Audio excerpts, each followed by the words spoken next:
Hey Ryan, why don't you pull up Amazon's margins real quick? Well, yeah, I'd have more of a grin on my face than Stephen Hawking on Epstein's Island. I'm off as a smug cock when he said that. Wow, physical philosophy, you're not very smart at all. You screw up, cash flow kings.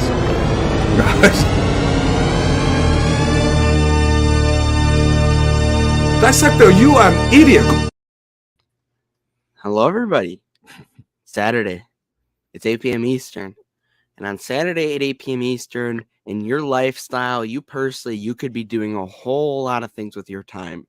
Some of those habits could be good, like coming to the Cash Flow Kings every Saturday at 8 p.m. Eastern. And Fiscal, why don't you inform some of our new viewers some of the stuff that may be bad towards your health, like not coming to the Cash Flow Kings 8 p.m. Eastern?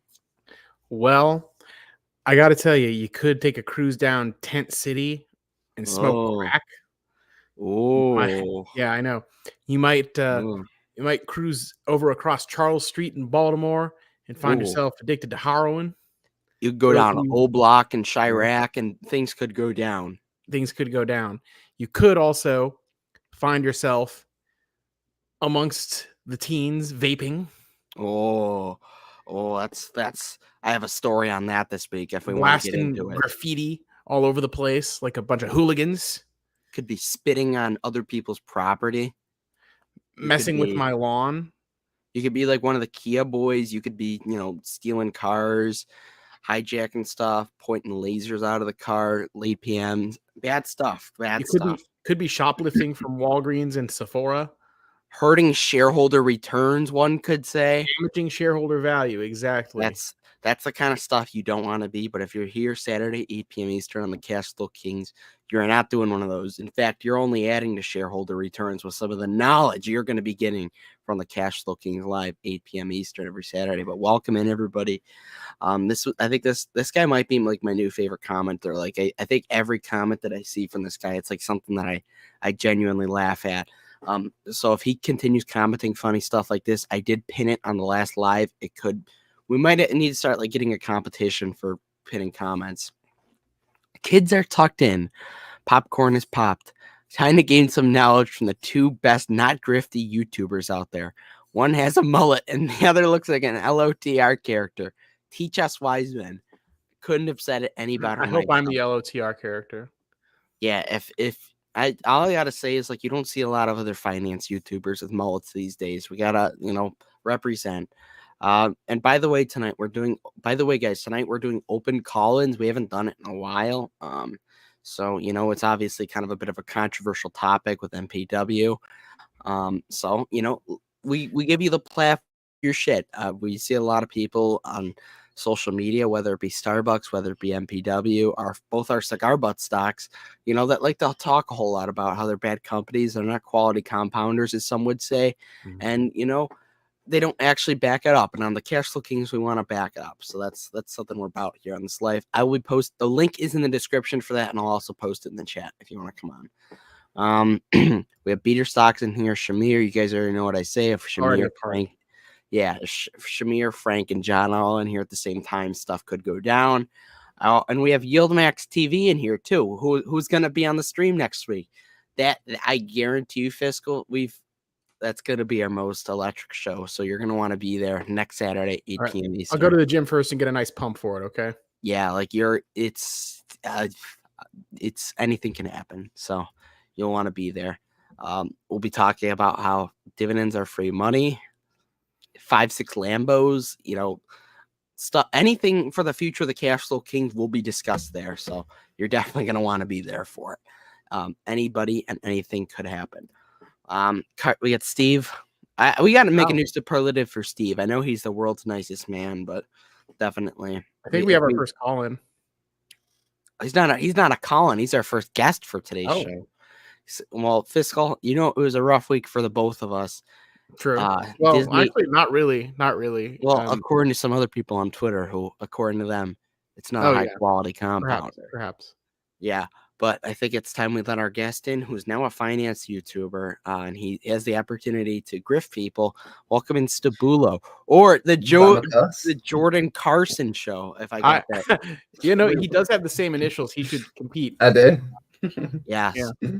That'd be fun. He's a bit older than me, so he gets to say he's the original. Tell him, step aside, old man. You look like a lesbian who looks like Justin Bieber, sir. Oh, my God. We're gonna get to a Joseph Carlson tweet because it's just been, Joey's like I don't want to hate him, but like some of the stuff I'm hearing, it's like I gotta come in to defend my stocks. But MPW is going bankrupt now. Do you guys know that? That's what I saw on Twitter. I've seen confirmed. I've seen that it's going bankrupt. Yeah, I've heard the bondholders are quite upset. Oh god, the bondholders. We've been having a laugh on Fiscal Server lately. Yeah, Fiscal Server is the home of MPW shills and MPW cult. Well, mine is more of a battleground, if anything, of all territories. To be fair to my server, the grab cult is also growing. Yeah, that's fair. Fabio is part of the grab cult, so it's got that going for it. Oh, it's early in the stream. If you're grab, I gotta say, you gotta save that for after hours. Stabulo's would be the world's largest microphone. Well, I've got a ghetto set up. I don't normally really do this very often, so yeah, you got to get like the best I can do. You got to get like an identical like a backdrop to Joseph too. You got to get like the Jordan. when you accept that job at Grand Poobah Research, I'll get you a better microphone. Okay. You've got this microphone. We all have this just same the microphone. black version. That's why you guys got to smash the like button for us right now. We got to upgrade at some point. By the way, while we're on the topic of you guys smashing things, we are like dangerously close to the first tier monetization. Obviously, we only do it for the money, or we don't do it for the money. Sorry, we do it for the principle here on the channel. We do it for the fun of it. Honestly, we don't do it for the money. For the love of the game, you know, we don't do it for the money. So, but with that said, if the money is there, I have an affiliate link. Joking. Yeah, with that said, if the money is there, we will take it in affiliate links. So we actually have some pretty funny ideas for merch coming up here soon. And we're also going to have channel memberships. That's a big thing on the horizon. Smash the like button. That's the only way you can help us. We will do anything for money here on the channel. But yeah, we're really close to the tier 1 monetization. I believe we're around 2,600 hours right now. And our sub count has been growing like we're Joseph Carlson. On a new tech stock, so things are going up for us right now. So, and we love the viewers. We're gonna always be part of the viewers, but there may be a day where there's too many of you guys, too much winning, as one could say, and you know, we're gonna have to have priorities towards the people who give us the money. You know, fiscal. Yeah, we'll be buy winning, just like Charlie Sheen, and yeah. It's gonna be dope though. We are doing a call-in show, so I will post the link right now in the chat if anybody wants to come in. You're free to discuss anything, but I think we get to the big topic of the day first. MPW earnings and Steward's bankruptcy announcing on Monday. The viewers just went up 10%, man. Long week. Letters. All right, so fiscal or whoever, because I know you guys are both MPW. You guys have read the 10Q like 15 times. Sure. Who wants to explain to the people who don't follow the company? I guess like I have your knowledge. I'll give the cliff notes, I guess, and if Jordan has any thing to add. So yes, Steward is in a Chapter 11 bankruptcy situation, which is a restructuring, and MPW has given them $75 million of what is called debtor in possession financing, which is senior to all other unsecured debt.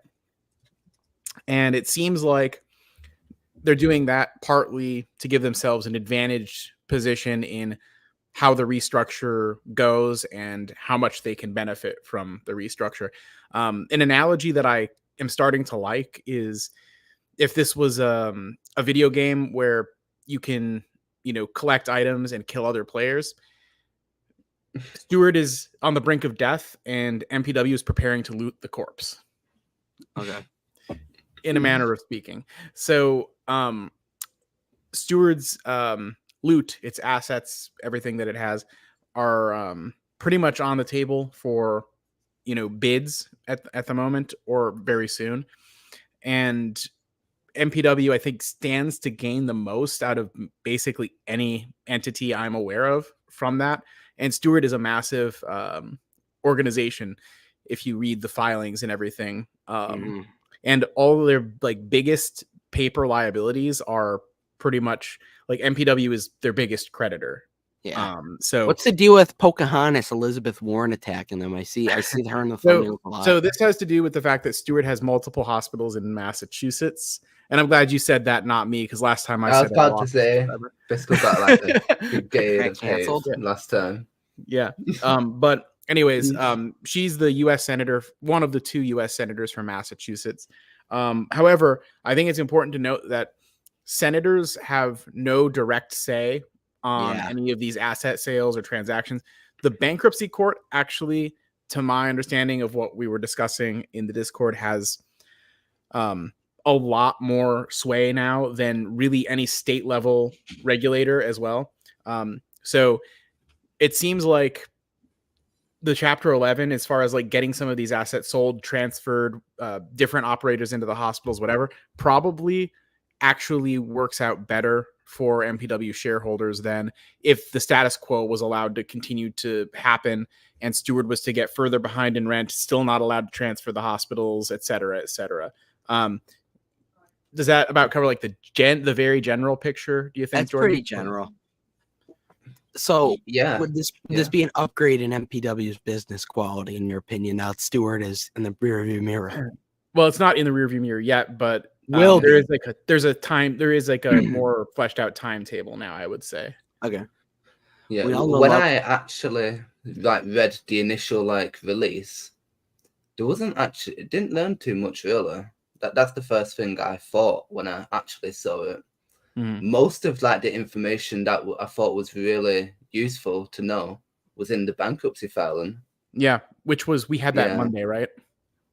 I'm not sure the day specifically. I think Yeah. it was early in the week we had that information. Yeah. We've been talking I've about not read that all release. of it. Yeah. It got a bit too, I don't know. I was procrastinating a bit.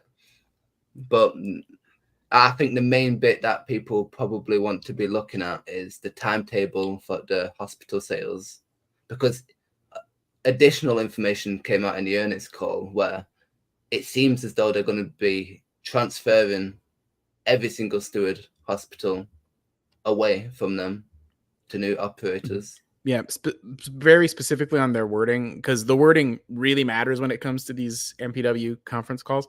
They said they expect almost 100% or 100% to be under new operators. I think by the end of summer. Was it? I don't know if it was September. They said, but yeah, well, end of summer, September. That long away. Sort of. I'm not sure if it was September though, but that was like a big one. Yeah. And the funny thing about, because I'm always going on about one of their hospitals in Spain called IMED Valencia. If you've actually seen the pictures of it, it looks so cool. And it's got like all the like most fancy equipment in. Well, I don't know if I'd want to go there. I mean, you know, if you have to go to a hospital, you'd want to go to that one. That one looks. That one even makes them Utah hospitals look insane. Not bad. It would be pretty smart for MPW's tenants if they got like a bunch of attractive or good-looking nurses, very flirty nurses, like what Dutch Bros does. If they somehow got like Dutch a tenant hospitals, it would upgrade business for sure. Yeah. It looks like we're going to be looting Steward though. It looks good to me. Yeah. From the river to the sea, cash flow kings is a show for me. Yeah. I should be wearing the pirate costume again. No, we got that's like that's a once a year thing. Like maybe for 1K, but like, and we got to innovate too. We can't reuse the pirate costume for next year's Halloween. Oh, it's okay. I've already like kind of been looking at other possibilities. Don't worry. Yeah, I gotta think too. You should dress up as like a cigar. Oh god! Yeah. You somehow got like a cigar suit. I should dress up as a knife and fall down on these fellow income haters. I pretend I'm not a cigar butt investor, but it's not ended well for me. We love income here on the channel. We're high yield warriors. We're dragon warriors. That's what we are on the channel. Yep, for sure. Oh, thank you, Steve. This is the only live finance show I make an effort to watch, and one of like 3 shows. Wow, that's humbling, Steve. High praise. Enjoy it while it lasts, because once we get monetized, we're turning scumbags. I hope you know that. We're never reading comments again. It'd be a heel turn. Like we're gonna start banning and deleting you guys too. Yeah. So then the earnings were on Thursday. Did anything crazy happen? Because I know with REITs it's typically I mean, not with MPW though. So my general feeling of the earnings is like we were a little disappointed because like we felt that we already read most of that information in the bankruptcy filing ahead of time, and like they didn't give any, like the analysts didn't even ask about any of the stuff that we were specifically curious about from that for elaboration. So unfortunately the questions we had or would have had if we were analysts, if we worked for Bank of America and got to ask a question, we wouldn't have wasted it on a stupid question. We would have we would have probably asked about the stalking horse deal, the bid from Optum to buy stewardship. Like, you know how much that bid might be, to give us an idea. I suspect they wouldn't say though. Yeah, they probably because they did ask about that Yale hospital sale, and they said they're not going to discuss that yet. Yeah, they do have like a thing where they don't like to discuss ongoing negotiations. I've noticed. I suppose it makes sense. Yeah. Of course, some people would say that it seems a lot like fraud. Oh, I yeah. heard the word fraud. Indeed. I heard the word fraud. We don't like fraud. It's mostly on the Oh, left. I was actually going through the transcript again, like earlier in the day, and there was actually quite a few interesting things. Did you might I kind of didn't see it at the time of listening to it, but it was about you know, like all the short report stuff. They were making a big thing about like the bank loan covenants. Yeah. Well, all I'm saying is, well, they actually went quite in depth about it, because like in the calculation, there's got to be a certain amount of debt which isn't been secured against anything. So the ratio of unsecured debt of all the debt, it's got to be above a certain number. But in that calculation, if them assets are associated with like a bankrupt tenant, it's normally capped at 10%, which means they would fail like that test and there'll be ramifications. But I guess they're just geniuses because they got the bank group to waive that 10% cap. And I think so.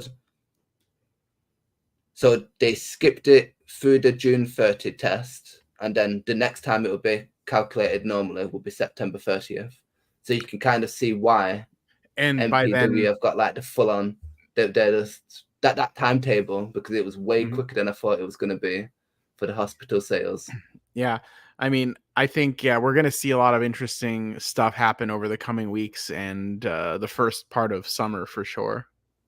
Yeah, so within 6 months, still might just be a done deal. Is there any update on the dividend? Because we all know everybody is no. investing just for the dividend. No, and it's really funny because you like a lot of times when I cover MPW, if there hasn't been a dividend announcement yet, like the number one question I get in comments is, have you heard anything about the dividend yet? And Well, it's like, it's free money. No, Yeah, I have not heard anything. It was free money the other week. You know, and like, you know, this is not something that Jordan or I necessarily cares that much about, the dividend, I mean. Yeah. But like it's undeniable to me that retail, like general retail investors, care an awful lot about that dividend. Well, they want the income. Yeah. For most people, I don't know why they're so obsessed with it, because the price just drops by anyway. Yeah, and it creates a taxable event for them. And right now, like that cash could really like go a long way towards bolstering that liquidity and everything. So yeah, it's like, but I think the average retail investor isn't looking as deep, maybe. Yeah. I do suspect they will pay it though, but there's like another annual meeting or something on the 30th of May, and they said on that same day the board of directors will discuss it then. Yeah. But if it's anything like last time, you probably won't find out about if it's actually being paid until 10 days before it's paid. I think that they saw what happened last time where they did the will they won't they thing, and like the stock didn't really drop because of it, and then when they did finally announce it, the stock rocketed up. So I think you know, Ed Aldag probably realizes like, hey, if we you know, play possum again and then drop it at a really convenient time that we're gonna pay it, you know, I legitimately think that Ed Aldag like actually hates the shorts. Like I think he despises them like on a personal level, and I think it's mutual, and I think it's hilarious that like they're going to war. Essentially, it's fun to watch. Aldag versus Fraser pairing on the Cash Flow Kings for a live debate, dude. I would actually rather Steve Hamner. If you saw him, if you listen to the earnings call, he mustn't have liked the analyst or something. He was just saying no. Did you just what was the question? Gosh, something about ABL collateral or something. Yeah, it was something about. Have you pledged hospitals as collateral for? Pledged hospitals, and no. No, it was actually. And then just that, thank you, and then that was it. I think the reason I think that they thought the question was actually effing stupid. I think that's why they answered that way. I don't know if they really listened to the question. I don't know. What did the both of you do with your MPW dividend? MPW. I think Jordan just puts it right back in. Like income warrior. All of my dividends like just go into cash and like I consider what Yeah. I'm buying, you know. Mm. And lately a lot of it's been going to grab, but I do keep, as long as I am under my basis in MPW, I will continue to slowly accumulate, because hey, it's a chance to average down still, right? So Yeah, I I gotta just play Fiscal. You're gonna get dethroned. You're not the cult leader anymore. Fiscal's the cult leader, but he doesn't own the most. That's interesting. well, I mean, to own the most, I Turned would his have to back. pass Leaf, and like yeah. And Nate. that is more like I would Yeah, it's too literally have much. to like take out personal loans and max credit cards and stuff to do that. And I'm Well, not there's that nothing wrong with that. There's nothing wrong with that. Yeah. No. I'd have to go full I Khmer, gotta go Yeah. and Full use that to get margin, margin. 100%. full extra. margin MPW. What could go wrong? I think I should start charging people for impersonations on here, for like a donation, like a $2 donation to impersonations. My girl, look at my portfolio. She laugh at it all the time. She tried the Mercedes Benz. She used the income from a Tesla dividend. She bought a Mercedes Benz last month. She's going to pay it off. Oh. Also, don't forget, Ryan, you might be becoming a shareholder. Yeah, if Starbucks gets the 60 or the other incentives still Was it goes 65 through. or was it actually 60? It was 60, I believe. But I thought it was 65. yeah, Well, yeah, that's the bet. If that happens, you heard it here first that it was possible. Yeah. Well, Well, Starbucks is a impossible. little run this week. I don't want to hear anything. Some You're not people going to say it now. Certain It's people impossible. on Twitter posed the question: Starbucks at $75. No one could have seen this coming. Yeah, the other incentive, Nobody can see you. the other incentive is still going through though. That's still active. I can't cancel it. It's probably not going to happen, but MPW is the most likely one. Both of you know what it is. Maybe if you become a channel member, once we get it, we'll let you in on the secret. But I don't know. We'll see. Oh, we got Dissecto in here. Scooby Dog is a dog. Scooby Doo is a dog. Unlike MP. Call in, Dissector. You gotta call in then. Chill high tide. Yeah, Oh, yeah? I was actually doing a little high tide due diligence this week. Nothing wild. But Might be a new cult. All I've really done is Yeah. looked over the financials, but I will say it looks good. Like relative to their size, they've got good free cash flow. Yeah, they actually have free cash flow. And so the average, Canadian weed company just hemorrhages money and like it only goes up when there's like rumors of something good happening in the industry overall. And High Tide like justifies its value just with the cash it generates, so without any hype or anything like that. For any of those people who follow us on Twitter, the CEO High Tide actually liked and reposted one of our posts. We want to get him on the Cash Flow Kings. It's Raj Grover, so we need to get him. We need to get him in. So everybody, blow up Raj Grover on Twitter. Tell him to come on to the Cash Flow Kings. I sent an interview request email to High Tide's media relations. Big stuff could happen. If he comes on, I will buy one share. As soon as they see our intro where I call Joseph Carlson a smug cock, they're probably and I say Stephen Hawking's Island, dude. So. I know. Yeah, we gotta get him in after that. But got it. We need a rated G intro to lure in the more proper people. I was thinking we could do like a Sopranos intro sometime. That'd be funny. But I could wear a real shirt for once. I know. No, you can't. Yeah, I know. No, you can't. Imagine Raj came in with a tank top, dude. I'd feel honored. I would literally buy 1,000 shares of High Tide on the spot if he showed up with a tank top. I'll buy one share. How about that? $3. Hey, it's about the principle that counts. It's not for the money. Oh, okay. Not about the money. We don't do it there. Ryan, I saw you place a dice on my MPW buys. Do you believe in gambling? First part of that, I know you're heavily allocated into it. Nothing compared to our good friend down here. No, I was looking. He's getting there. No, he's close. I think he's there. Like 80%. He said. Yeah. He's turned his back on PayPal now. Yeah, no, that PayPal. I'm not. I got bullied for selling PayPal. I'm doing pretty well on PayPal. Still, I'm up a little bit. Maybe I'll join the PayPal cult. Do I believe I'm gambling? I don't know if you're that high allocation. I'll say it was Stabulo here, even though he's all in. But I mean, so there is a saying can happen. I heard this saying, and I think there is some truth to it. That's concentration creates wealth, diversification preserves it. Yeah. Well, But I do think at this I mean, point, all it's going right, to let's zero. I'm going to do well. calm down here. I mean, I think the diversification train. I mean, I'm not talking about owning like 70 stocks or whatever. Like a lot of like these 40, 50-year-old dividend investors, who love that diversification. I'm talking about maybe 5 to 10 holdings where maybe not all your eggs are in one basket. I mean, 5's pretty concentrated. 5 to 10, I mean, 20%. I think it's better than going 80% in a company. 20% is probably I've kind of got a little more leeway on this. Yeah, I honestly don't even have any at 20% right this moment. Neither do I. Though if MPW went up like any significant amount, I would be very like that allocation would change and be extremely high very quickly. Yeah. Because what would you do? Would you be a coward and start cutting?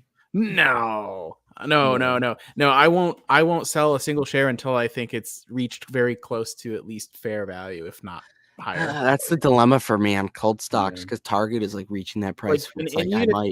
Even if like I thought it was like kind of fair-ish value, I'd probably sell calls instead of just selling.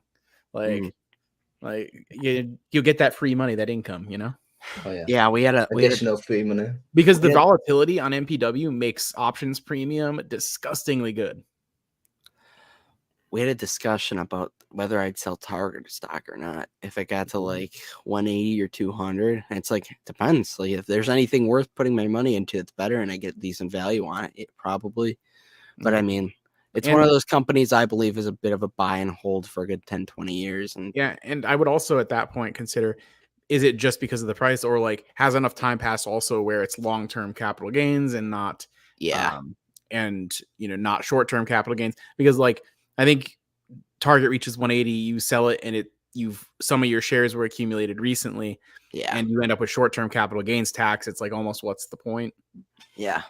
Before we get to our next question, smash the like button for us. We had 69 total people in here last time from like all of our platforms.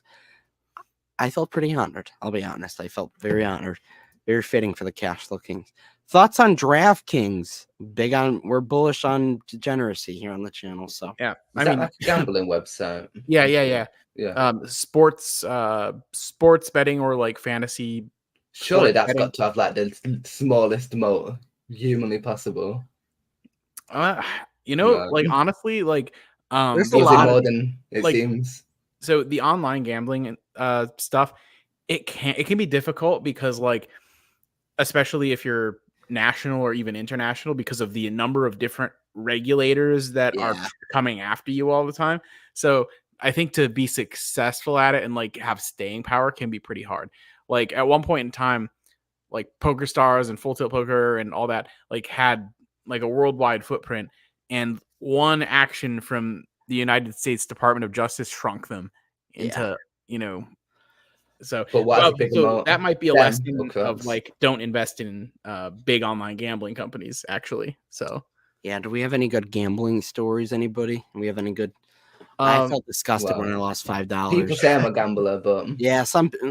I mean, I used to casino. I used to play. I mean, I used to play a lot of poker, but like online on those sites I mentioned before. I couldn't do that. You pay for the experience. I think you got to go into playing blackjack or something. So if you're experience. If you're a winning poker player, even like just like top 5% or something, like, and that's like pretty much I think like the cutoff, like top 4 or 5% of all poker players are probably, positive profitability wise, maybe break even or unprofitable after rake, which is the casino's cut. You can like there used to be back in the day ways to get other people to stake your buy-ins for stuff. And you would split any potential winnings off of that. And that like I was some 18, 19-year-old punk, and that's how I managed to get money to play because I didn't have any money on my own. So I felt pretty disgusted this summer when I lost like $5 on the blackjack. I ripped through like 10 or 20 and I felt disgusted in myself. I did come off profitable that trip though, so it was successful. Yeah, I remember you saying about that. I know Stabula, they don't let you gamble at all in the UK, or at least till you're like 42. So, joking. You can gamble. I'm joking. We love the UK. You should feel disgusted in yourself, Ryan. I agree. That's not what a real finance channel would do. Pretty much since the start of the show, like the 10-minute, like 8 or 9 minute mark until like maybe 10 minutes ago. There, Yeah, your we dip back into it every now and again. Yeah. But also, has anyone been thinking about CVS? Because that was a crazy drop. What did it I drop? know it was last week, but I've still been thinking about it. Fiscal never wants to touch another retail company again. He's got that Joseph Carlsonism in it now. He's afraid of retail. No, I mean CVS, I would say, so is healthcare that has a side of retail, not retail with a side of healthcare. Yeah. So because like Aetna is the, like, if you buy CVS, it's for Aetna, not for the stores. But the stores themselves, a lot of the CVS locations now are actually inside of Target. Like they're just these little, it's like it's like a few little aisles with some basic stuff, and then like a pharmacist where you can pick up your prescriptions. Yeah. And I'm assuming they have like a really good deal with Target, and it's probably like, in terms of like capital expenditures and stuff, like very minimal compared to having like a full building standalone on its own. So I think CVS, in terms of like the retail footprint, is, maybe streamlining is what it looks like to me, based on those. Like, I don't know if that's like the direction they want to move, or if they're keeping the standalone locations as well. I don't know. But if they're moving more towards that like streamline thing, where like, hey, we'll just put, we'll put a little mini CVS inside of like a major big box or grocery store, and kind of cut down on like building out the freestanding ones, and have Aetna also. I think that's probably a good model. Yeah, their cost exploded, didn't they? Yeah, I guess you got to kind of figure all that out to buy it. But who knows? I don't know. I suspect that eventually I will be looking at CVS. Would one consider CVS a high quality compound? That's my question. And is it a 3 stocks to 5 year chart? If it's a 52-week low, not compounder. It went down. Oh, it is at a 52-week low, so we can put it in video title. Oh, okay. Yeah. 5 stocks near their 52-week lows to buy this week. CVS could improve margins by not killing 3 trees per receipt. Yeah, so their receipts are known for being quite long. Yes. Yeah. I don't think we have CVS's in the UK. So you guys got Boots. Yeah. They're owned by my favorite company, WBA. Oh yeah, we've been giving Fiscal a lot of crap lately. I just keep bringing up Walgreens. Walgreens is AMC free money. Fiscal just put his hands up. Yeah, I mean, hey, at least I acknowledge that, like, yeah, that's not my best work. Like, I have nothing else. Like, I can really, like, there's no defending, other than going back and like, where did I go wrong and all that. And what do we got here? So I saw this tweet today, and I thought we'd talk about it. You saw it, Stabulo? So Joseph Carlson has just been on an absolute tear recently, and it may not be for the best. So Jim Simmons died recently. First of all, rest in peace. I can appreciate somebody who smokes as an ultra shareholder. Second of all, Joseph Carlson made this tweet, and Fiscal, I know you are a Warren Buffett connoisseur, so am I. So this is what Joey had to say. A few things worth pointing out in the Jim Simmons is better than Buffett debate. Buffett got rich much earlier in life than Simmons. Buffett ended up much richer than Simmons. Buffett made more wealthy along the way. Buffett got rich with a never-ending scale. Buffett didn't have to cap his investment fund at $10 billion to maintain above 20% returns. What Buffett created, Berkshire produces as much operating income in 3 years as Simmons' medallion fund in the past 30 years with accumulated profits.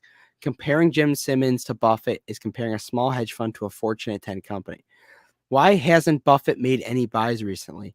My guess is he knows he will die sometime soon, relatively soon, and he doesn't want to make any big decisions right before the ending of a wonderful career. The decision to avoid big buys now is another well-calculated decision by someone who's made well-calculated decisions in life. So this begs the question for everybody here. Is Warren Buffett not buying stocks right now because he doesn't want to leave a bad last little cigar butt maybe And it's the Maybe end his of last life. mistake is getting rid of Paramount Global. Yeah, I was gonna say Paramount. I don't think Joseph's not know about Paramount. Yeah. Well, we'll see what happens with Paramount. Imagine he sold that at the low. I think they did. I think I honestly, like, they were never, I don't think they're going to get their 30 back out of it that they paid, but I think they did pick a low point, because most of the offers they've been getting would give at least above $20 in value to Class B shareholders. So, like, I mean, maybe they feel that like share structure stuff is crazy. maybe they feel like they have somewhere better to put that cash, but it seems like they've got enough cash anyway. Yeah. So, like, why not just wait for the deal or whatever to play out? It seemed silly to me. But you know, that's Warren and Berkshire's business, not mine. As far as, like, he's better than, like, it seems like Joseph Carlson is saying that he's better than Jim Simmons because he's richer and has a bigger, bigger footprint or whatever. And it's like, the Medallion Fund, it exists to, like, serve, like, a pretty specific purpose, and I don't think they're trying to be the biggest fund in existence.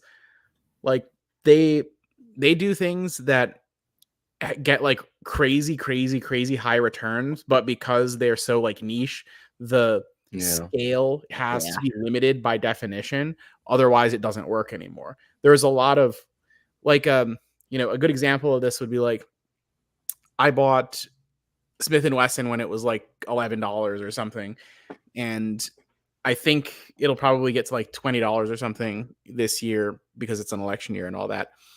Seems to be going in that direction. Berkshire can't get, like, a meaningful return on that, even if they bought the whole company and it doubled, because of how small it is in comparison to the size of their overall portfolio. So, like, the Medallion Fund can go after small opportunities because they're not that burgeoning, basically. It's all like mathematical models and stuff, isn't it? Yeah. So it's like, hey, I hate to say this, but it's apples to oranges to really to compare them and be like, one is smarter or better or whatever. Oh God. What was your thoughts on Joseph's take, though? And that Warren isn't buying anything because he doesn't want to taint his legacy. I don't think that's true. I think, I take Warren at his word when he says that, like, what I said touches on it. Like, it's harder to find worthwhile opportunities when you have to deploy hundreds of billions of dollars. Like, they can't go after companies with, like, a 500 million or $1 billion market cap. Really. Like, it doesn't work. It's not like one day you're bored on, like, a Friday and you're like, all right, I think I'm going to put $25 into maybe Starbucks or Apple. Like, they have to be able to, deploy a worthwhile amount, and that limits, like, they basically have to play more in, like, the large caps, and it's like maybe they're just not seeing worthwhile opportunities in the large caps. This guy's tweet was interesting, though. He said the actual best fund manager of all time passed away to someone with real skill, unlike Warren Buffett, who just wants you to buy stuff for book value and wait for decades for it to blossom while you drink Coca-Colas. Jim destroyed markets with a 62% CAGR over 30 plus years. Wow. It's an interesting take. Yep. Get rich quick. We're about that life. If nobody's seen Joseph Carlson's, like, take on dividends from a while ago, you need to search it up. What is it now? Beautiful. It's something to do with, like, a washing machine, and he was talking about dividend, like, people put the money into the machine, and then you just take the quarters out, and then he's saying that people who say dividends don't matter are basically saying the value of the washing machine goes down. Well, this is an interesting topic of discussion. Carlson likes the Starbucks CEO, and that's sarcastic, by the way. So essentially, Howard Schultz earlier this week, I believe on Monday, he came out on LinkedIn and he said something. It really wasn't bad. I saw it on Twitter, and he just shared his thoughts on the quarter. And I got a very, like, calming kind of like Warren Buffett during a market crash kind of vibe from him. He's like, I still believe in the company long term. I'll actually pull it up because I thought it was actually really interesting. And it's just being really kind of taken out of context by a lot. Like I saw, like there was nothing really horrible in it. He just said, I think Starbucks needs to kind of maybe slow things down a little bit. And, I'm still very confident in the company long term. I have no doubt they'll recover. They'll have a great China business. And now everybody's saying that Howard Schultz is like a backseat driver, and it's just more negative press on the company, which I actually think is good as an investor in the short term. But I'll find what he said. It was on LinkedIn. Yeah, if me and Fiscal said that, we'll get called bag holders. Yeah.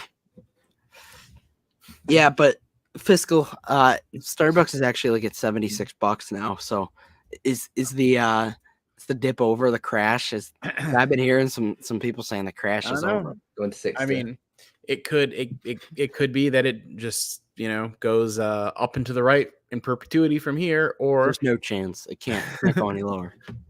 Yeah, there's absolutely no chance it could hit 75. All right, so I'll read it out.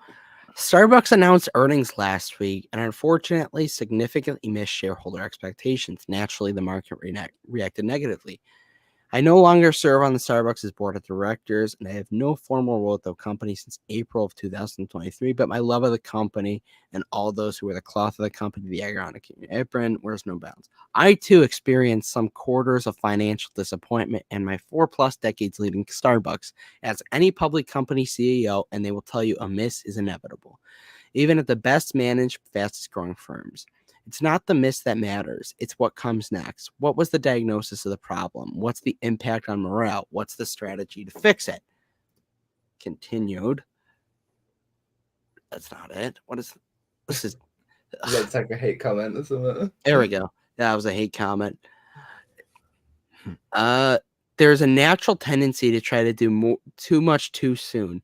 Don't try to do everything at once. Leaders must model both humility and confidence as they work to restore trust and increase performance across the organization. Starbucks will recover. Of that, I am certain. Starbucks created an industry that did not exist. The brand is one of the most recognized and respected in the world. I am confident the China business will return to health and become the company's largest market. The brand is incredibly resistant, but it is clearly not business as usual. Over the last 5 days, I have been asked by people inside and outside of the company for my thoughts on what should be done. I emphasize that the company's fix needs to be at home. U.S. operations are primarily the reasons for the company's fall from grace. The stores require a maniacal focus on the customer experience through the eyes of a merchant. The answer does not lie in data, but the stores. Senior leaders, including the board members, need to spend more time with those who wear the green apron, which is employees. One of their first actions should be to reinvent the mobile ordering and payment platform, which Starbucks pioneered, to once again make it the uplifting experience it was designed to be. The go-to market strategy needs to be overhauled and elevated with coffee-forward innovation that inspires partners. Yada, yada, yada. At Starbucks, the culture. All right, though he just yaps on around the culture. But Fiscal, does that seem very like backseat CEO? Do you get that vibe at all, or is it just me that doesn't? Honestly, like if I was him, like I would be a little bit like kind of upset at what's happening. Like obviously, like he has like a big legacy there and everything. He still owns shares too. He's a and he's still a shareholder. So obviously he still cares about the company a lot. He spent a lot of time and effort and everything, blood, sweat, and tears and all that. So his confidence that they'll recover and everything, his pride or whatever, like that makes sense. But yeah, I think there could still be more pain ahead before that eventual recovery. And I agree that it will recover at some point. Yeah. It can't possibly go down anymore. Right. But it is possible for a stock to go down, go up a little bit, and then bleed off more. We've seen it a few times. Yeah.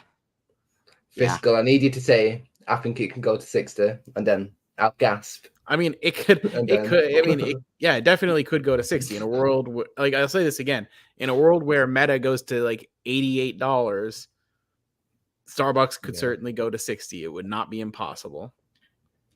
Starbucks has been doing a lot of like buy one get one deals, buy one get one half off. Thursday was half off day. By the way, And- we need like somebody to clip the thing where I first said the 75 thing and like the reactions that It people had. was on our dividend stock debate maybe a few months ago. Like below was there. that needs to get clipped, and like we need to bring that up like every time this. Can it possibly fall that much? Nobody could have seen this company or seen this coming. We need to post that in replies on like Twitter or whatever. Yeah, that's Nobody saw it coming. I mean, fair, and the earnings at least nobody really did. It's an unfortunate time to be a Starbucks. It's a cigar butt time. With that said, though, I think something that's good to be taken away from it is how conservative I am with my cash now. Like I feel like I'm an old person that lived through the Depression. I'm just storing up cash in my closet. Keep it under the mattress. I'm being a lot more conservative. It's like I'm trying to back up. I can't keep cash. Yeah, I know. Just send it in. I gotta load up on cash now. So I'm being a lot more like, if there's like a time where it's like, this is kind of, well, I'm gonna buy some SCHG. I'm gonna dollar cost average or whatever. It's like, nope. We're going to be looking for good opportunities. Maybe I'll dollar cost average into something that I think long term is still undervalued. Like maybe I'll nibble at Starbucks, but right now we are in cash preservation mode, and it plans to be the way. Yeah, we are trying to get the High Tide CEO on, everybody. So for everybody that's new in here, go blow him up on Twitter, Raj Grover. He liked and reposted our post. So we're Cash Flow Kings on top. All I gotta say. That's next week, Cody. We're going to talk about Yield Max TV. That's next week. All I know, Cody, is that you're big guest next week, but stuff will go down. Cody, all I know is that you're a paid pumper, from what I heard. Yeah, you're a paid pumper. You're a schmuck, and yeah, that's all I got to say. You're all those things. I just unsub. We don't do it for the subscribers, though. We don't. Unlike you, Citizen of the Year, we don't need subscriber. You know, you see, I'm down $31,000, but I'm focused on relationship. I'm focused on building a relationship. But would it not be subscribers? No. Last week's episode was our most viewed, by the way, so we want to thank you all very much. If you're on YouTube right now, smash the like button for us. That helps us in the algorithm. And if you're watching on Twitter, for our Twitter viewers, I'm going to throw a curveball at you. Repost this right now. I dare you. I double dog dare you. So you got to do it. We do it for the income. We're high yield income warriors on the channel. Do you want $7,000? I just exploded. I don't regret bringing that into the soundboard. I just exploded. I just exploded. So Disney reported earnings on Tuesday, and fiscal. We actually went on record and said that we thought they'd actually be pretty good. We since they were reporting before the earnings, and they typically didn't. We thought they'd be good going off that. The stock sold off 10%. Welcome to the club. It's the Garbutt City these days for Cash Flow Kings. Hey, they go down another 10%. Maybe I'm interested in Disney again. Yeah. What price were you interested in at? I mean, it was definitely like, so them and this Discover Financial were both in the 80s and both looking really juicy. I was actually more focused on PayPal at the time, so like I didn't grab either of those. So it is what it is. Yeah, I'm really interested in Disney again. The huge takeaway for me is that their free cash flow, they estimated to be $8.5 billion annually, which is a giant recovery year, and they needed that. So I'm pretty confident. I would say, like, look at their market cap, and then look at PayPal's market cap, and then realize PayPal has previously had like 5 billion, and I think that PayPal's on track to do 7 billion in free cash flow this year. Mm-hmm. So like from a perspective of like how much cash flow you're buying with your money, I think PayPal will end up having been the better buy for me. Yeah, actually, but that the rest of the year, PayPal pay a dividend. That's the question. They don't. no, you don't get any income from PayPal's not paying a dividend, but they are buying back a lot of shares. Not income. That's all I gotta say. That's true. That's true. It's not income. Yeah, but I mean, like, Disney's one of those stocks that I kind of put myself into a grave pit, right? That's a new slang, grave pit stocks. A stock when you buy Nike, Disney, you buy it just because you recognize the brand. You're kind of a newer retail investor. Yep. You don't really know much in terms of valuation. You overpay. Most people go through a stage where they're like, I'm all right. I'm gonna buy Coca-Cola and Disney and Yeah. Microsoft and Apple and that's it. Like just stuff that I know is these are good stocks because I have heard of them. Yeah. Yeah, it's sometimes you get yourself into a bit of a hole, but with Disney, I think like they have a moat. We've talked about that a lot in our earlier episodes. Yep. The only like question mark, I have a few of them still. I don't like that Nelson Peltz is not on the board. I haven't seen them make any good content, in my opinion, since Endgame. Pretty much, they haven't had any blockbusters. So I'm gonna have to stand up for their content for a second. Okay. So I have Disney Plus, and like it had been a criminally long time since I bothered logging into it. I'll be honest. I just checked out X-Men 97. When was that? I literally like just maybe a week ago. When did they release it though? I don't know. It was. I think it's pretty recent though, because I've just heard people start talking about it. Was it woke that they have like trans people instead of? So well, here's the thing about X-Men. It's always been sort of quote unquote woke, like even since the comics were written by Stan Lee, because the mutants are sort of like an allegory for like segregation and racism and stuff like that, civil rights. So like from that perspective, it's always been, but like it's a good allegory. Actually, I kind of take back the, and they have good characters and good storylines and good storytelling. Like it's not like they just shoehorned it in there. Like Stan Lee, like kind of like intent. Like it's sort of it's very much it's natural. Yeah, it's very much respectful to the source material. I feel like I'm referring more to the blockbusters, which I didn't word, but I feel like they haven't had any good blockbusters. That they had Oppenheimer and the Barbie movies. People were talking about that last summer. They've Dune movies. I just feel like Disney hasn't had that, and I feel like if they did that, it'd give me a lot more confidence. But right to the TV shows, they had the Star Wars ones, and I don't know if which did you watch any Fiscal or Jordan? Any of the new Star Wars? Mandalorian I've seen. So with regards to Star Wars, I've seen the prequels, the OG3, and the three we'll call the new trilogy. But at least they made money. I haven't seen any of the side stuff though. Like other movies, the prequels like Solo and stuff like that. Haven't seen any of that. If you enjoyed the prequels, check out the Kenobi show. I actually enjoyed the Kenobi show. You watch Mandalorian, Jordan? I felt like it kind of fell off in season 3. Do you agree? Or it did. It had like 2. I remember it being a bit crap, and then it got good again. Because I loved it in season 1 and 2, and it had like an aura around it. And then in season 3, it's just like I watched an episode or two, and never got back into it. Boba Fett, that was. Apparently, that was terrible. My friends were saying that was rough. I'll be honest. Like it was. Boba Fett when I was a kid, Boba Fett was the fucking man. He had that motherfucker survived the pit. We all knew that he did. He was feared, but now they portrayed him as like an out of shape bald guy. They brought back the original actor. It's he has new shitty equipment. Like yeah, it's unfortunate. Rogue One was only good because of that last scene with Darth Vader, in my opinion. No, it was a good one. I've heard very good things about that Andor. I've heard good things about Andor.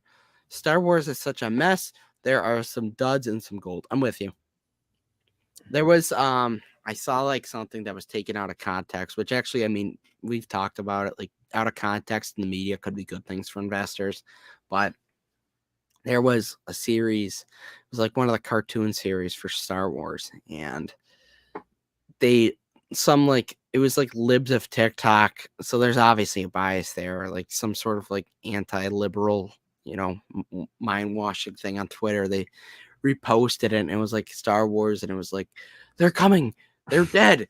And it was like clearly they were talking about like the Rebel Alliance or whatever, and they thought they were referring to the they them pronouns. And it's just like, all right, that's a bit of a stretch. And I typically I typically like some of the stuff's like legit, but yeah, I'm like, all right, that's a stretch. Enough's enough. I guess they even have spectrums in a galaxy far, far away. Yeah.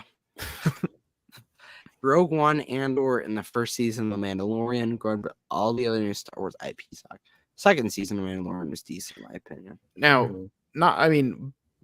I love the prequels, but not because they're great movies, because they're so memeable. Oh yeah, I have the high ground. Yeah, I remember watching Don't She-Hulk. try it. That was terrible. So my favorite is Palpatine. No, you will die. I've not seen that. Unlimited power. When MPW goes to $10. Unlimited power. I know. It's a party on the Cash Flow Kings. Yeah, it's always a party. Universal Epic Theme Park. Are they actually? Are we talking like Epic Games? Oh, it's Universal's. Yeah, Disney also owns like a part of Epic Games. I'm really interested to do with that because I think Fortnite's actually a pretty longevitable game. Like it's actually like I didn't think it would stay as long as it has, and now there's Fortnite kids, which great for society. Yeah, some games like that, if they've got like a crazy competitive side, they can just stay around for it's ages. Weird. Minecraft League too. of Legends, that one's crazy. Minecraft too. Like they've actually Microsoft's done a really good job, I think, with like innovating with Minecraft because they got like story mode games, and everybody has their 2 or 3 week reunion phase with the boys from when you used to play Minecraft back at like elementary school. You have your 2 week phase in the summer, and always a good time. Do it. Yeah. It's too dangerous to be left alive. PYPY pays dividend. Yeah. So Fiscal, what kind of high tide research you've been doing recently? I mean, I looked at the relations. So just high level financial stuff, not super granular. I haven't read the 10K and I haven't listened to all the earnings calls and stuff. But Blake's argument was very compelling, I felt, and the financials look good.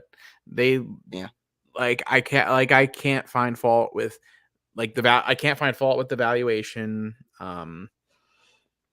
Again, when you compare when you pull up their financials, what they look like compared to most other Canadian weed stocks, it's like, okay, this one looks pretty darn good. The rest look like hot garbage. And it's like, so the idea that they could end up being the big winner or winner take all, whatever. Yeah. Or winner take most, probably more than all, because I don't think they would allow a monopoly, but especially not in Canada. They're kind of socialist there. But take that back. You don't know anything about Canada. About Canada? Yeah, you don't know anything about Canada. I apologize. I'm sorry. You've never had poutine. So, but yeah, I definitely I think there is definitely something there. And I do want to do a little bit more, just a little bit more, and actually, listen to whatever their most recent earnings call was. Get our CEO on the Cash Flow Kings. Yeah. Talk to the CEO a little bit. Actually, with a company that size, you do probably want to talk to somebody at the company. People in tank tops, people who don't wear shirts, because it's a relatively small company as far as publicly traded goes. Yeah. So you want to get some of that hands-on, boots on the ground kind of due diligence by talking directly to the CEO. Yeah. So if you guys have the CEO's contact info, tell them pull up Cash Flow Kings. We'll have them on. It'll be a party. I'm still kind of, I don't want to say a little confused. I'm pretty sure I understand what their business is. It's a retail store that sells cannabis, but they make. So I do understand. So simplify it for me. All right, I understand, because I understood as soon as Blake said the gas station model. I heard that too. So it's pretty well known in business circles that gas stations, at least in the US, I don't know if it's this way everywhere in the world, but in the US, gas stations, so they make no money on the gas. They are selling it basically at cost. They might make a penny per gallon, so and they know, and they do that because they know if the Quick Trip across the street is selling it for a nickel cheaper, you're going to go there. So they movie theaters. They all just pretty much keep it right on that edge of, losing money on the gas, because they know if you come there to fill up your tank while you're, doing that, you're going to also if you're thirsty, you're gonna go in and buy the Get a Mountain expensive Dew, Miller or Lite. the expensive bottled water, the energy drink. If you're filling up your gas tank in the morning and you're trying to wake up for work or whatever, you'll get a coffee if they Hot have dogs. coffee in there. Yeah, you might get your taquitos there if it's lunchtime and you're hungry. Like they know people. Like it's like, well, I'm already here, and you're gonna go in and do that. And so they make sure that the gas is just as cheap as they can possibly do without without it costing them too much money to Which to is make the that. Zaza for High Tide. Yeah, right. And High Tide does the same thing, except they treat the weed as a commodity because gas is basically a commodity, right? Yeah. We talk about the price per barrel of crude oil and stuff. So yeah, gas is basically a commodity, and cannabis is too. Like these days, you're not going it's all genetically, like they've bred it all to be like really strong. All of it is pretty strong. And in Canada, where it's regulated, like it's all good. It's all safe-ish. Yeah. I don't know how safe exactly it is, but safe enough for human consumption, apparently, in Canada. And so you're not going to be like, well, my weed is just like that much better. Because like it all gets you high. Yeah. It's not like one is We're going to gonna get ask the CEO about the quality, quality of product. It's not as though one brand is going to get you substantially higher than the other. So they're like, no, I just want the cheapest because I just want to get high for the least amount of money. So that makes perfect sense to me. Yeah. And even Auntie Buffett, I think, had said that when customers He's were our surveyed, diligence guy for that. when the customers of different weed stores were surveyed, the thing they cared about most was price. Okay. He said that there's no customer loyalty based on like brand at all. Okay. With dispensaries and stuff, it's all price. So what are some of the high margin items that they sell in these So convenience Blake had said like that one of the things they do is like like your bongs and bowls and stuff like that. The glassware. They order that cheap from India for like $3 and then sell it for like 15 or 20. I actually what like Blake was saying. Okay. Yeah. So it's like, and they probably, I would guess they probably sell rolling papers. And if they're smart, they would sell. If they were smart, they'd sell snacks because Okay. they're gonna start to make sense now. Doritos and Mountain Dew would be a wise thing for them to right. carry as well. Just saying. All right. But we get the CEO on them, asking them when they pay a dividend. But yeah, the big thing is like the accessories that you would use I know what you mean. Consume. Yeah. Giant Now bong, the question bucket I would hat. ask the CEO actually if we had him on is like, after somebody buys like one bong, one bowl, whatever, like how many more do they actually buy? Yeah, I was like are they breaking them all the time and coming back to replace them a lot? Like that would be my question if those are their like highest margin items. That people get weed rage, maybe they. I don't think weed rage is a thing, but could be. You get a little mellowed, but then yeah, but like that would be like my only like kind of like what's the deal on repeat customers continuing to buy the higher margin items? Like I'm with you. If they have something, but Blake pretty much said that the CEO has his like undying respect. So I would assume he would have a good answer for that question. And maybe if I read the 10K and listen to an earnings call, I'll get the answer. Yeah, but that would be the number one thing I would be looking for in my due diligence. Let the CEO know to come out of the cash flow. The other companies, do you know, not doing a similar model to this? So as far as I know, they're really the one that's doing it. I think there might be one other one, but they're not doing it as well. Might be what I heard. Because people keep comparing it to this other company, I think called like Nova or something like that. I see the tweets. So yeah. We're trying, PP. Hit him up on Twitter at Raj Grover. For our viewer Twitters, go off the stream right now. Mention Raj Grover. Tell him to come on to the Cash Flow Kings. We sent an email. We will have him on anytime he wants. Our audience is interested in learning more about his company. Yeah, I personally would like to go to one of these stores and see it for myself before I invest. Maybe even. I don't even know if I can be let in, to be honest. It might be 21. So, you do you have photo ID? Is it 18 or older? We'll ask the CEO when he comes on. I gotta just go directly to the CEO. Weed smoking age Canada. I assume it's 18. 18 years of age for the minimum. I can You're go. in, Ryan. I'm All right. going. Mr. We'll make a Grover, trip. come on to the CEO. I'm going up to Canada. I'll go across the border. We'll make a trip and expense it to Cashflow Kings LLC and do a special Real episode. man's investing Cashflow Kings LLC. Yeah. Double D's in here. After last week's stream, I didn't think this would happen, but this goes to show the viewers you can resolve any difference. It just goes to show you when it's after hours, things go down. Yeah, where it's after hours right now. Oh yeah, it is. With 9:05 stuff goes down. Dividend due on the stream in May 11, 2024. Anything can happen. If they barely make any money on gas, how come Chevron is always 40 cents per higher than the other stations? I don't know, because we don't have Chevrons where I'm from. I'm an East Coast gangster. Well, that would explain why Chevron usually has like 2 cars at it, and QT usually has every stall filled. Yeah, where I'm at anyway. No, but the High Tide cult has been treating us well on Twitter, dude. Like, we have like people I don't even know who are like reposting our stuff. And you know what? Like, I'll be honest that when Dissecta was bringing it up every day in your server, I was kind of dismissive of it because I knew it was a weed stock, and so I was like, Well, to be fair, I don't remember him ever like explaining kind of. Well, the story he said, about I say it. just it's good. The quant. Yeah. But he never, like, I don't think he said anything about free cash flow or anything of that nature or the business model. Well, he might have said something about the model, but didn't explain it. The way Blake explained it, I liked a lot. Just because it was an analogy to something I already was aware of, maybe. But now I have a question for my High Tide people in the comment section and on Twitter. Is this a company you believe could be a buy and hold forever company?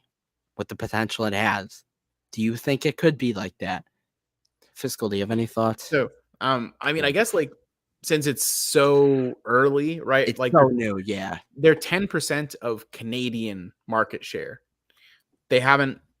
I mean, they do sell some stuff like online on online retailers in the US as well, just like the glassware stuff. But if they're just 10% of Canadian market share. Well, first they could grow Canadian market share to above 10%, probably. Be the proverbial Coke, and whoever is doing the same thing but slightly worse can be Pepsi. And then maybe descheduling in the US happens, and they gradually work their way into Kronos. Warren had Coke and Pepsi. We have High Tide and Kronos on the cash. Yeah, right. But I mean, it could happen, and it could just be that they slowly, grab a few extra percent of market share in Canada, keep the same margins and whatever that they have now, and it slowly just builds their free cash flow.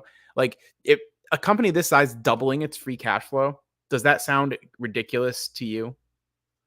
And when you look at the fact that I think it's trading for like 8.5 or 9 times its free cash flow right now. Well, if it doubles it and the stock price doesn't go up, then it's trading at what, 4.5 times, something like that. Have you done any like valuation looks at it yet? I mean, not like super duper, but like I do think that the and there's only like one analyst estimate on it, and it's like 4 up like 450, something like that.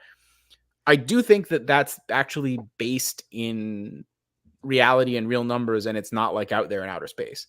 So it's like a 2-bagger basically, if you believe the analyst. And it seems like it hit a bubble a few years ago too, which is why it's all red over like the Blake actually talked about that. Like there are these waves of enthusiasm in the Coke stock space where they're talking about like the last bubble, I think, was when Biden got elected in 2020. They thought, oh, it's gonna be great because it's a Democrat or something, and so like there was a big surge, and then nothing, and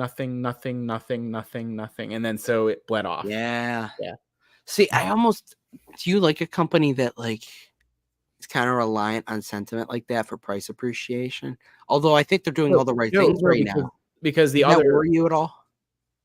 So no, like that doesn't really, because again, like in addition to that, their free cash flow can grow in the background, even if the price doesn't appreciate. At some point, if this company's trading for like 3 or 4 times free cash flow, and the free cash flow continues to inch up, the market will eventually take notice of that, and the price will go up. I will ask Mr. Grover when it Good. comes on, when are they paying a dividend? I will be the first person to ask him that. That's the first question I ask when he comes on.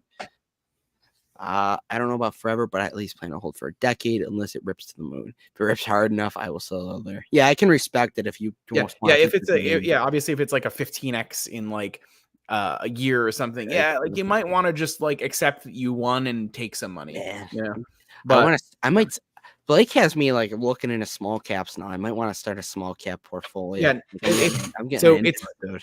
The advantage of looking at smaller companies is it's really easy to wrap your head around how a company of this size could double its free cash flow in 3 or 4 years versus you're looking at Apple wondering if it's gonna go up by 6% or 6.5%. Watch the Apple slander. Just because Joseph Carlson sold it doesn't mean you need to. Okay, it's like I mean, I don't have anything against Apple. I just think it's like you're wondering whether it's going to be, again, like is it going to go up by 6%?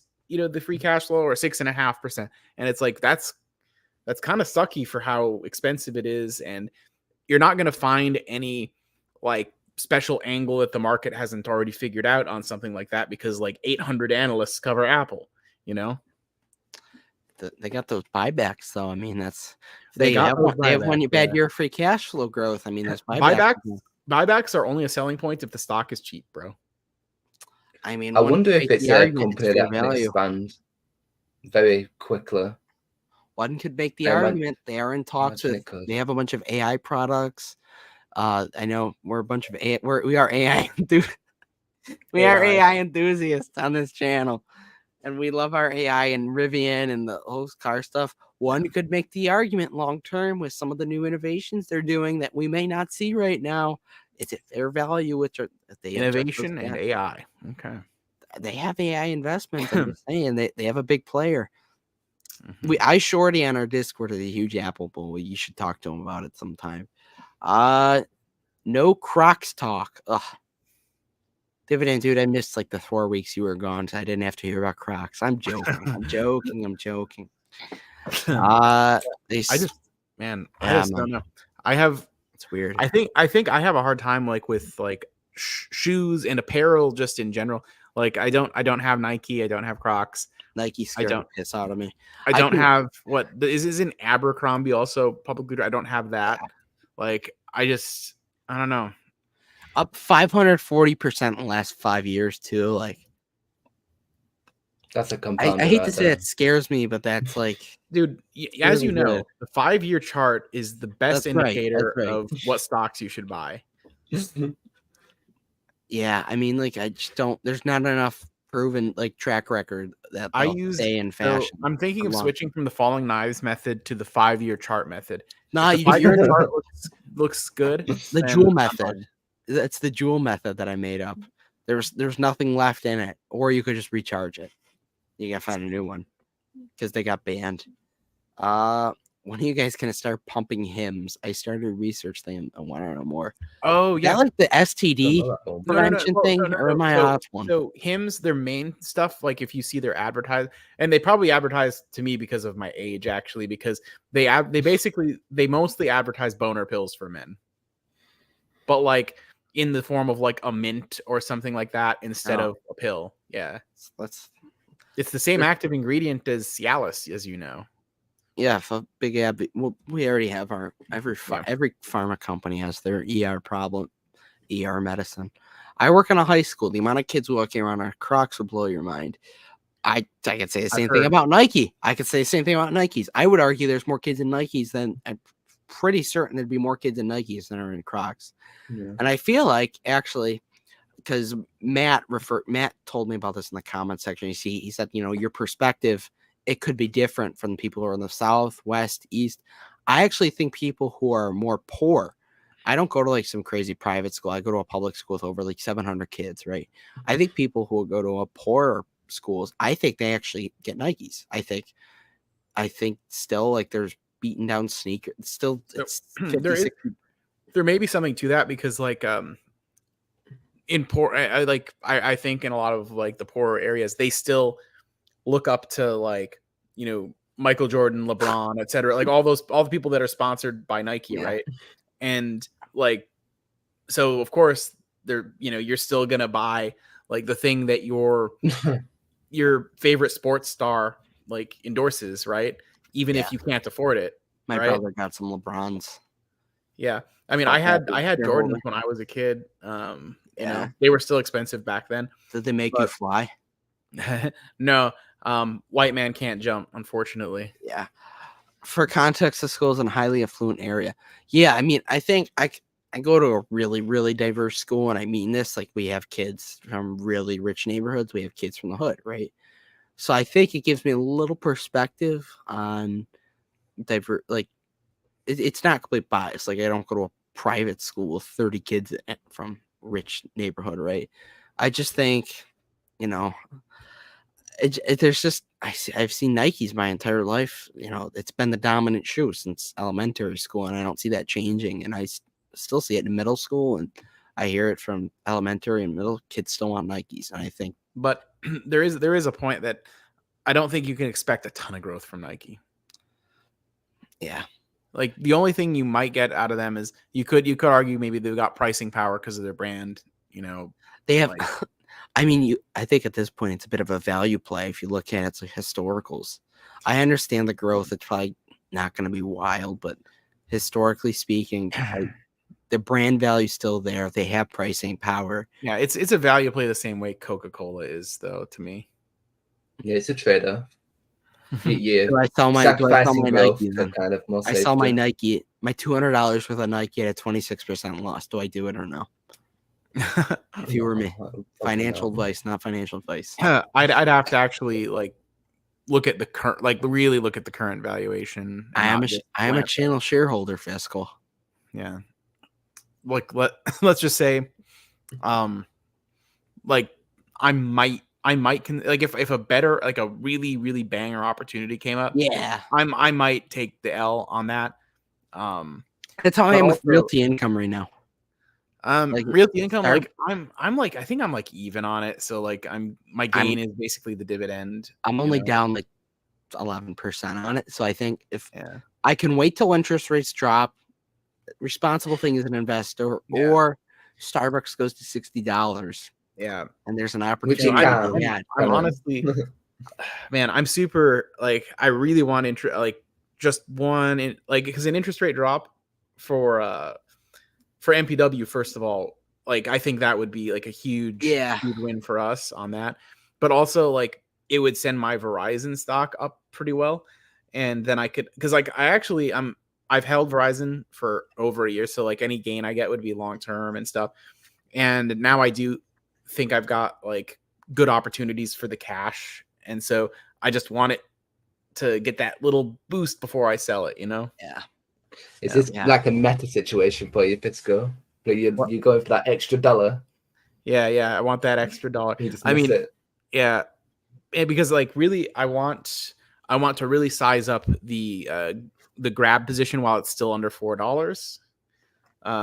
Because I do think that's probably, again, it's one of those ones where the market may like realize, oh, this is pretty good, and jump in at some point. So yeah, I really want to make sure I've got a lot of it when that happens. Do you have enough where you'll be happy?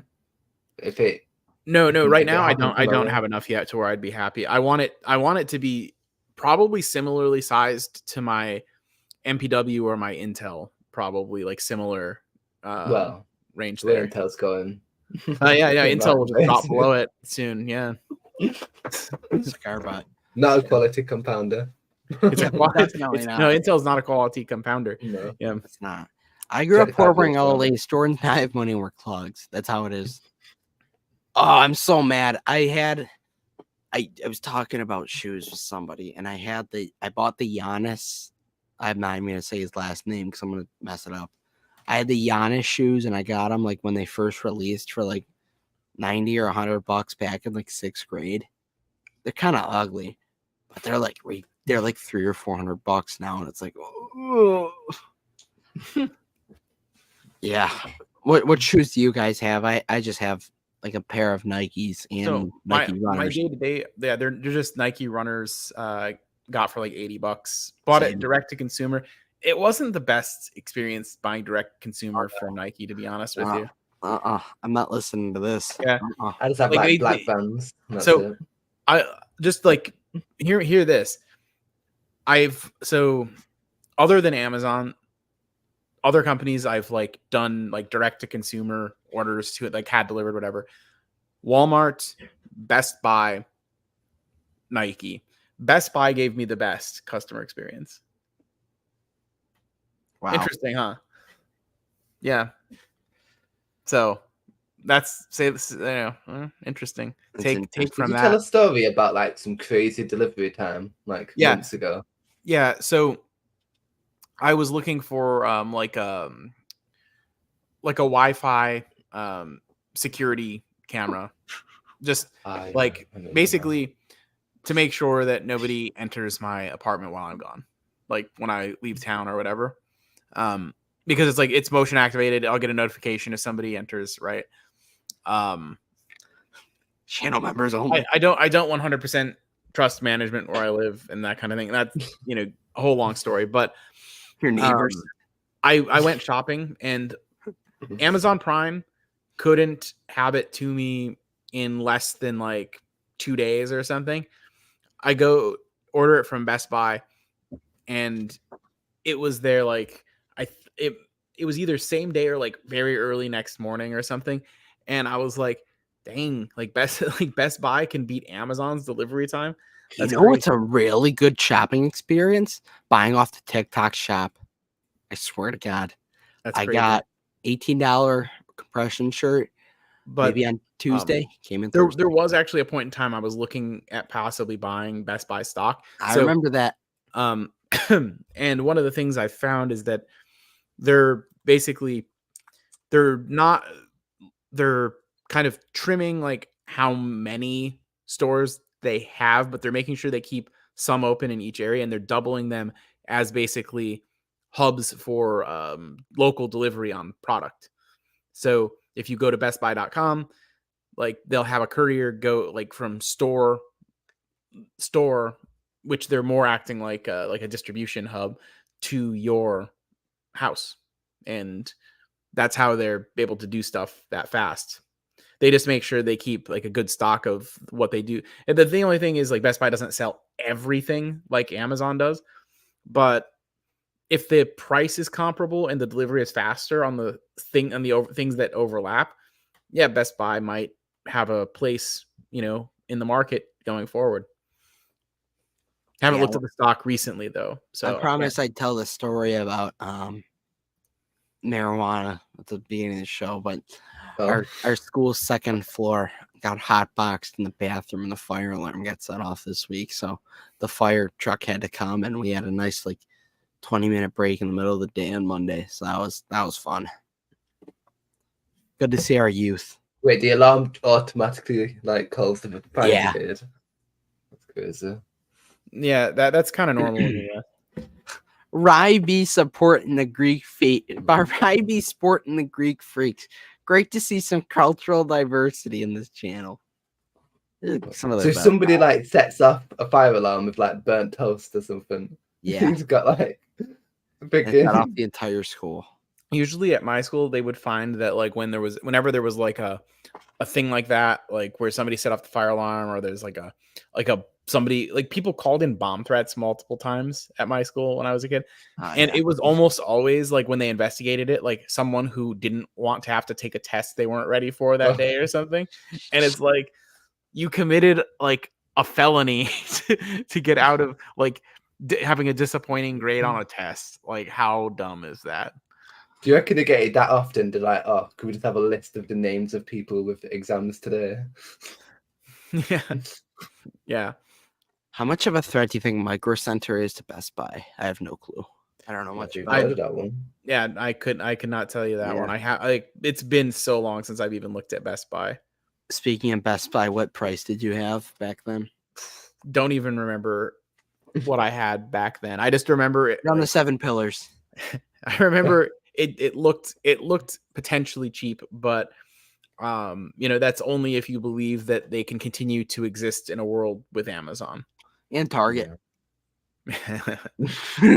Amazon is the bigger threat to, like, I feel like Best Buy, like, yeah, the Target has an electronic section, but I think that Target's not getting the same customer that Best Buy is.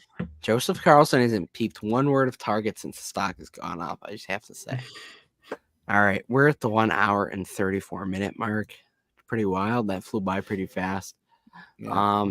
So if I know, yeah. Stabulo, plug your channel because I know you have some interesting videos. I've not released a video in 2 weeks, so I'm slacking. His channel is just paid. It's paid pumping for MPW. It is. He's got a direct line to Ed. He's in Ed Balsag's pocket. He's against the bondholders. Yeah. Oh god, that's the bondholders memes at this point. Yeah. Target is getting ready for Pride Day. Shit's going to the moon. Yeah, be ready. I'll get my tuck-friendly underpants ready. Oh, it's that time of the year. It's almost summer again. Almost underpants. Almost that time. Stuff goes down on the Cash Flow Kings. Yeah. All right. Thank you all very much for watching. Shout out to our Twitter crew. Whole 34 people in there right now. Pretty wild. Our Twitter viewers are actually probably better than our YouTube at this point. So if you guys haven't already, go join the party over on Twitter. We'll post a little more there, hopefully, if it's worth it. We'll do anything for money here on the Cash Flow Kings. Thank you all for watching. Spam Raj Grover on Twitter. Get him on the Cash Flow Kings. I already sent the email, but we need the people. I'm not putting that comment on the screen. I'm not putting that recent one.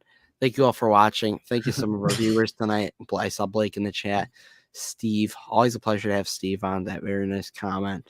PP, Uncle Cody, Double D's was in there. Keith, yeah, Shamir earlier, Guff, Dissecto. Absolute pleasure to have all you guys on. It's the best place to be every Saturday, 8 p.m. Eastern. It's Saturday, 8 p.m. Eastern. One could. I just exploded. It's the best place to be. Oh, wait, Fiscal, we didn't do our Know Your Role and Shut Your Mouth segment for the week. You want to just finish with it? Do you have anything to say? Wait, I got to play it, of course. Shut up, bitch! Oh, my God! Yeah, do you have anything this week? Usual. I mean, finance guy. Yeah. I want to pull up. I don't have anything. You didn't have anything? Oh my gosh. Too much. We've blundered. We've blundered. I know. I mean, hey, there was an article I saw, just the headline earlier. And I wish I had sent it to you actually for this segment, where somebody said bad news for MPW stock. Oh, I saw that. And it was referring to the Steward bankruptcy. So yeah. So I would say that person should probably shut up because they obviously have a reading comprehension issue, or they didn't read the document to begin with. I'm with you too. Wall Street Journal. Okay. Yeah. Especially Jonathan Wheel. That's his name, right? Oh yeah, I think that's the one. Yeah. But also, just remember, think of the bondholders. Oh, the bondholders. That's the only thing we care about on this Cash Flow Kings. Yes. Cash Flow Kings, we care about the MPW bondholders deeply. That's true. All right. Thank you all for watching. Smash the like button, subscribe, and of course, do dividend stocks, jogs. And remember, at the end of the day, cash flow is king.